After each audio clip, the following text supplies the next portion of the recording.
in a faraway land where the forests were dense and the rivers ran swiftly, there lived an orphan girl named Lisa. She was delicate, with large brown eyes and long golden braids. Her home was a small cottage at the edge of the woods, which she shared with a kind old woman named Martha, who had taken care of her since she was a baby. Lisa loved nature and often wandered through the forest, gathering berries, herbs, and mushrooms. Martha, a simple and caring woman, always taught Lisa to be kind and honest. "Life can be hard, my dear," she would say, "but your heart must remain bright. That way, help will come when you least expect it." These words stayed with Lisa, and she tried to live by them every day. One sunny morning,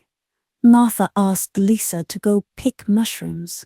The summer had been fruitful, and mushrooms grew abundantly. Lisa took her woven basket and set off into the woods, humming a cheerful tune. The forest was her friend.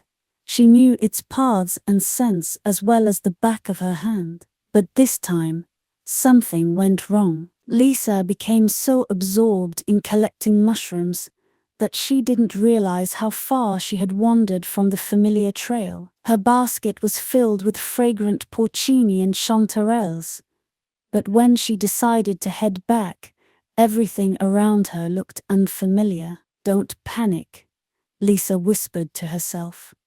"Think." She remembered how Martha had taught her to find her way. Look for moss on trees, follow a stream or a trail. But here it seemed there was no stream, no trail, just silence and trees. Lisa began walking in a random direction. Each step felt endless, but she tried not to give up. Her heart would race every time she thought she heard rustling or saw a shadow move between the trees. But each time it turned out to be only birds or the play of branches. Suddenly she saw an unusual light ahead. It spilled from beneath a thick bush, and was soft, like the light of the morning sun. Despite her fear, Lisa stepped closer. Pushing the branches aside, she found a small clearing with an old well standing in the center. The light seemed to emanate from the well itself. "Who's there?" Lisa asked timidly. But there was no reply. She peered into the well and saw her reflection in the water. But it was unusual. The water showed her wearing a beautiful dress and flower crown, and beside her stood a man and a woman. Lisa froze in astonishment. "Is that me?" she whispered. While she gazed into the water, a quiet voice came from the well. "Do you need help?" Lisa was startled but quickly gathered her courage. "Yes," she said firmly. "I'm lost and don't know how to find my way home." The voice from the well replied, "To find your way, you must prove that you are brave and kind. You must face 3 trials. If you succeed, you will not only find your way home, but also your happiness." Lisa hesitated, but knew she had no other choice. She nodded and said, "I'm ready." The first trial awaited her, at an old pine tree with twisted branches. When Lisa approached the tree, it seemed to come alive. Thick branches moved, and a deep voice said, "To pass, you must solve a riddle. Listen carefully. What changes 4 times a year but remains constant?" Lisa thought hard. She recalled Martha's lessons and her observations of nature. "The seasons," she answered confidently. The branches of the pine tree parted, revealing a path leading further into the forest. "Well done, child," she heard a quiet whisper, as if the forest itself praised her. By the shore of an enchanted lake, where the path led her, Lisa faced a new challenge. Osanishimuf.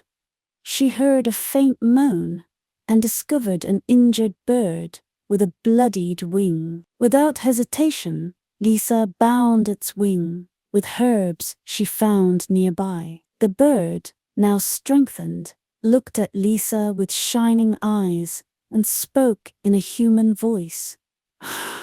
You helped me when you could have walked away. Follow my feathers. They will guide you across the water. The feathers, left by the bird, formed a path on the lake, and Lisa crossed safely. The final trial was a meeting with a wise fox in a deep cave. The fox was majestic, with fiery red fur and piercing eyes. Oh, you've come far. But can you answer my 3 questions? He asked. The questions were about kindness, courage, and forgiveness. Lisa answered honestly and sincerely, sharing her thoughts and experiences.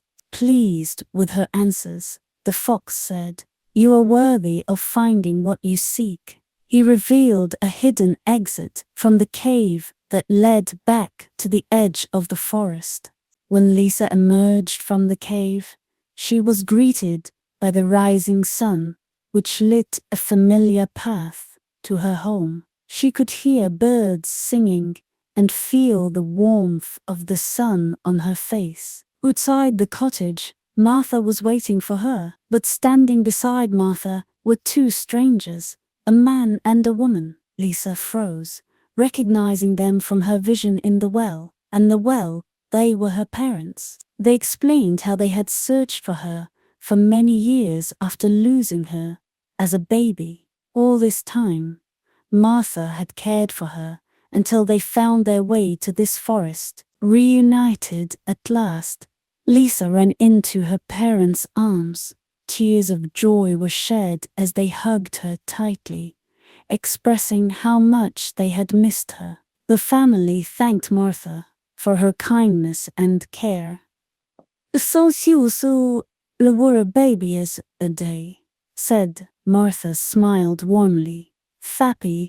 Happy that Lisa had found her family. The reunited family sat together outside the cottage, sharing a meal of bread, berries, and tea. The forest in the background looked bright and inviting, with birds flying overhead. Lisa, now surrounded by love, felt complete. She wore a dress similar to the one she saw in her vision, symbolizing the happiness she had found. The forest, once filled with mystery and trials, had become a place of peace for Lisa, and she walked its paths confidently, knowing it had shaped her journey.